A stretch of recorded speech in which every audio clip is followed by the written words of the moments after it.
Good morning to the respected teachers and my dear parents and my lovely children. My name is B. Ajay. I am studying 3rd class. Today is a very special day to all of us because we are among parents and teachers who are God's equal. I am saying a few words about education.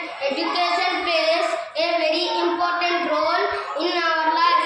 Without education, we cannot achieve any success in life. Education is an important tool for our bright future. It helps us to learn many new and good things. It increases self-confidence within us.